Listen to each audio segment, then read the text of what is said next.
let's see what we can find on here to compare.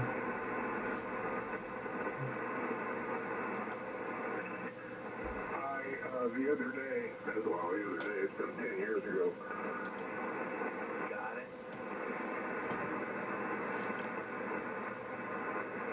What's this other frequency? Oh, this must be the crazy guys.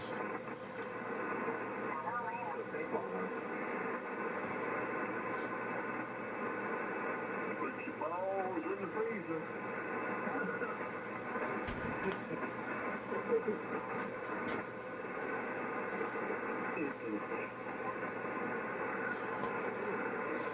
I wonder what 20 meters looks like.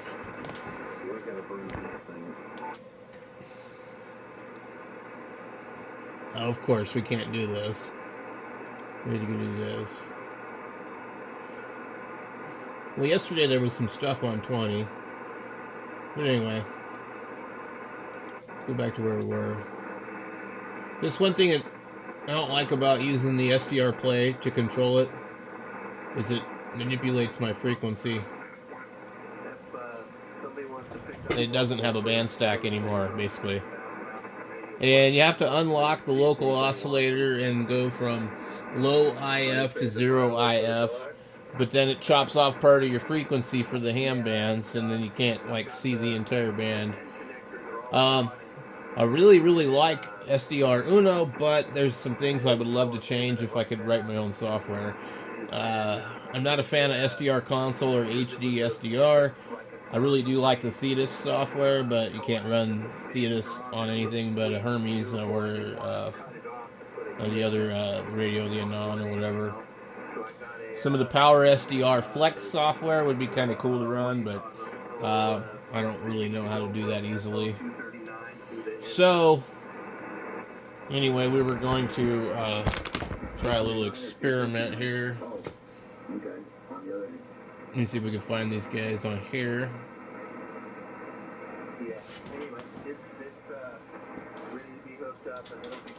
Okay, so may or may not be able to easily find them. One thing that's annoying about this radio is it doesn't really have a set reference on the display. You could calibrate the radio to agree with it straight up and down, but then you would need to adjust it every time you change from a lower sideband, upper sideband, CW, or AM, or FM. And then each time you go to a different band, it's going to be wrong again. There's no way to individually calibrate each single band. Kind of like the 101, you can do that. So...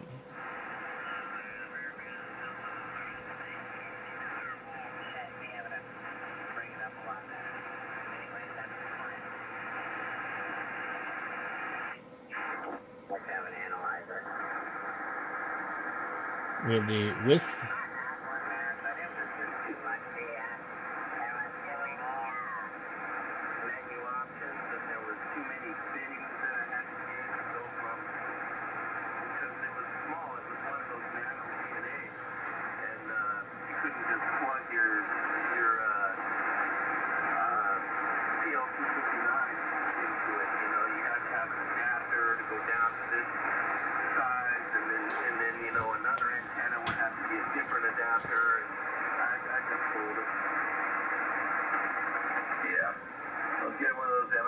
ft901dm. There's probably still some around.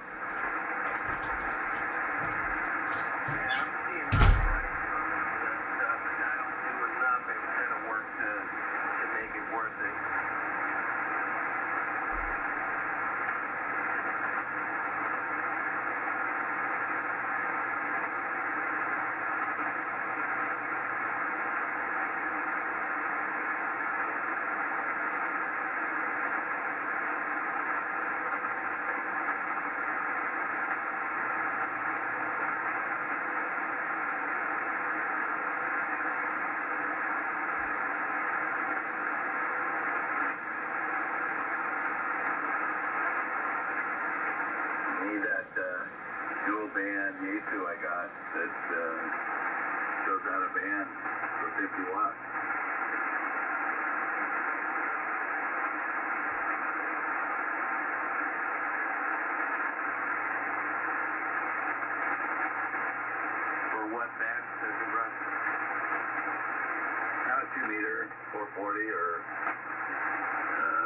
170 or 135 to 170.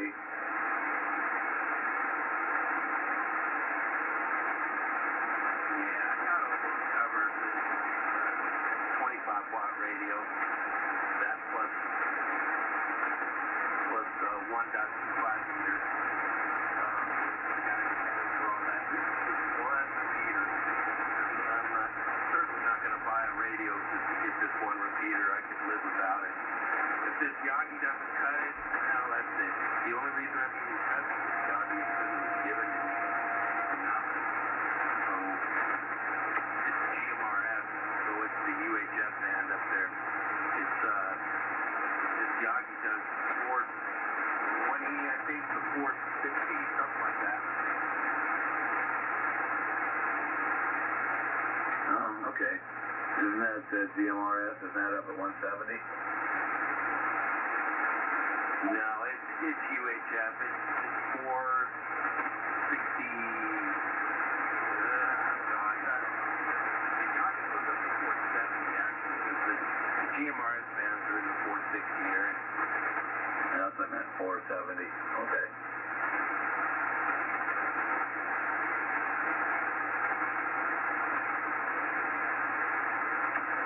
It's a commercial antenna, you can tell. I can't remember the name of the company that makes it. I think it's Contelco, something like that. Anyway, it was a commercial antenna for, I'm not sure what for, but it used to be a co-phase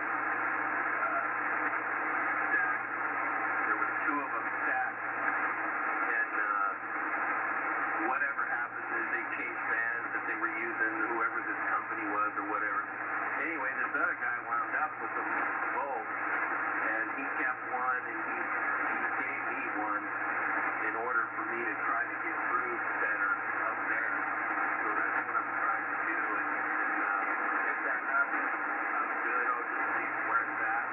Maybe eventually put it up on the main pole, on the main tower here, and just leave it. But if it doesn't help that much, if I'm still not really getting through up there, then I'll just drop the whole deal. How long is it?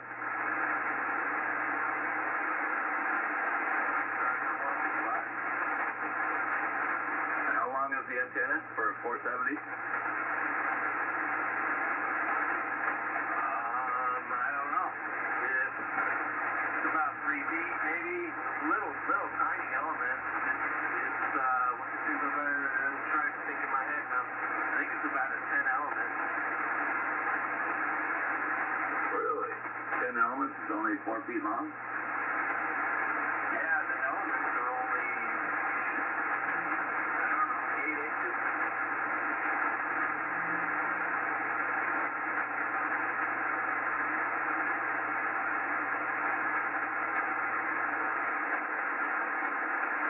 It's basically, I mean, it's a 70-centimeter antenna, kind of. Same thing.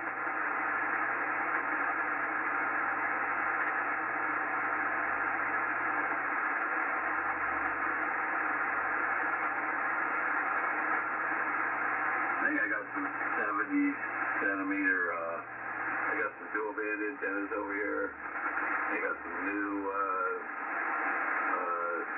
70-centimeter vertical only monobanders. So, I don't know.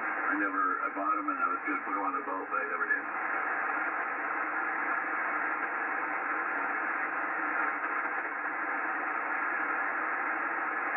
Yeah, I got more dual band antennas than I can shake a stick at. They're everywhere here. I'm trying to get rid of one to his gal and her husband who live a few miles away. She's asked me for them a couple times, and then I told her, I said, give me a call, come on up, check it out. And they never did, so they're all still here. I got tons of dual band stuff. Wired J poles and solid magnet mounts, and I got dual band.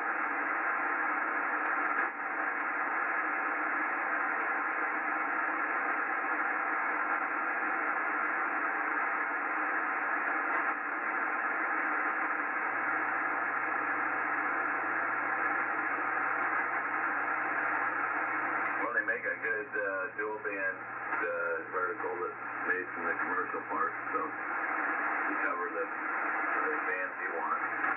Those are pretty expensive. They're about 10 feet tall.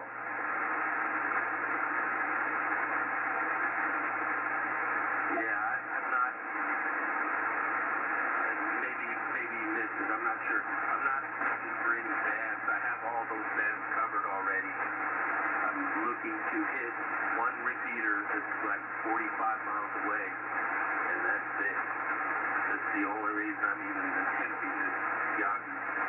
And it should do it. I mean, I'm thinking in my head it will, and everything points that it will, so we'll see. If it makes it, then I got a dedicated Yeasu for one GMRS repeater.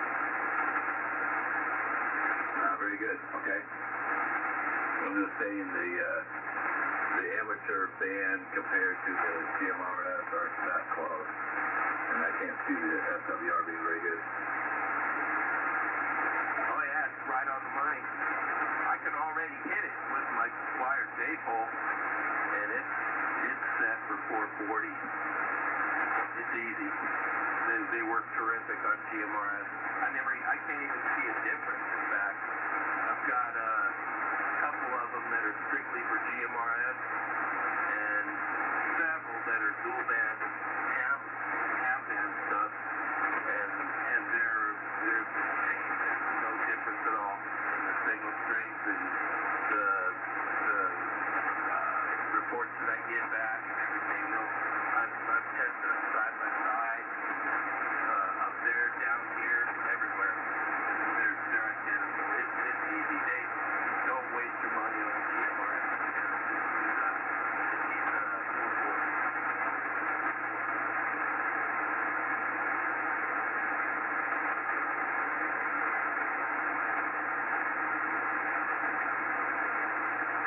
Unless you're stuck with the situation I'm in where I want to get through to that repeater, and it's just too far away and it's over a really tall mountain.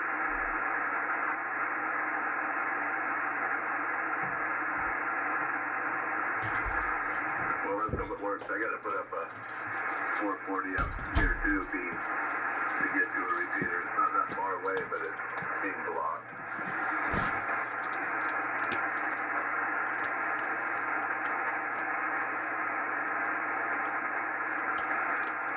Yeah, I normally use the wired J-pole that's up there. It's off just a little bit. On the regular tower, it's about 35, 38.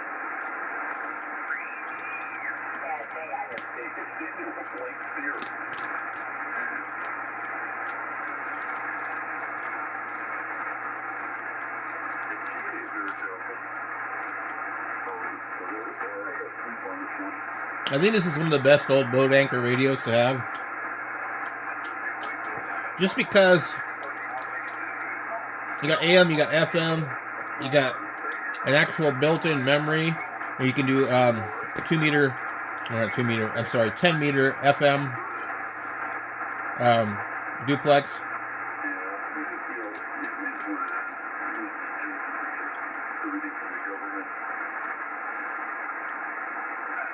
The only one that would be a little bit better would be the 902 that has the extra bands. So this doesn't have 17 or 12 meters.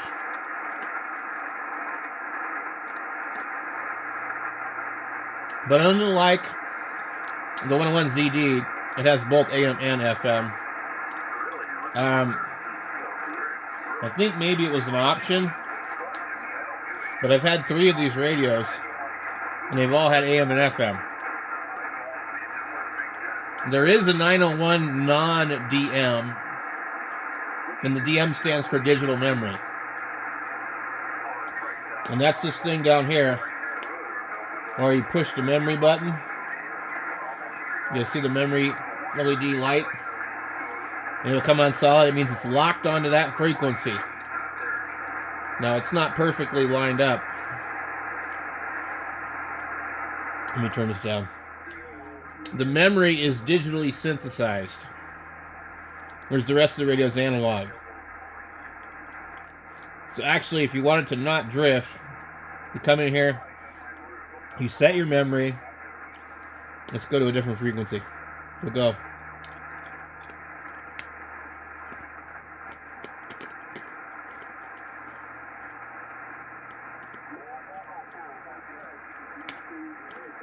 You got those guys? But here. We can do memory here, TX, and RX.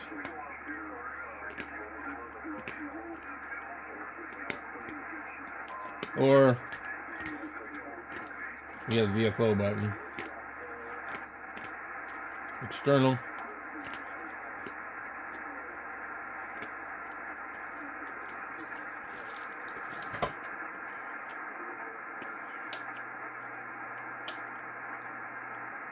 So that brings us up to there.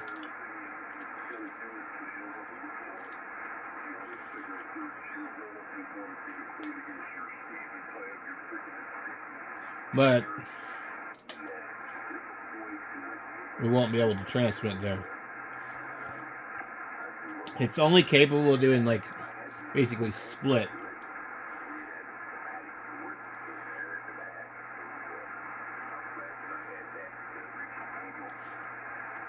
So if you want to transmit on the memory, you can transmit on it, or you can receive on it. It shows you right up here. Memory, TX, RX. There is this MR thing in the middle.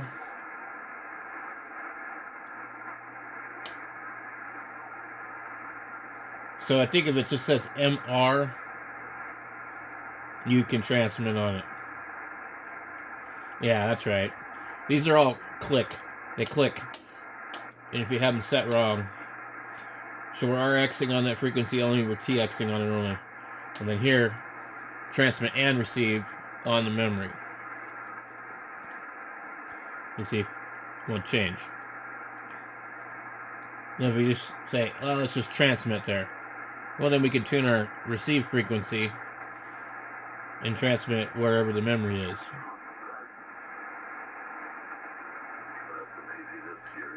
Okay, we'll hit that and we go back over to these guys. You can literally just bounce back and forth. But if the radio is not in perfect alignment, the frequency that you hear on here will be different on the other one.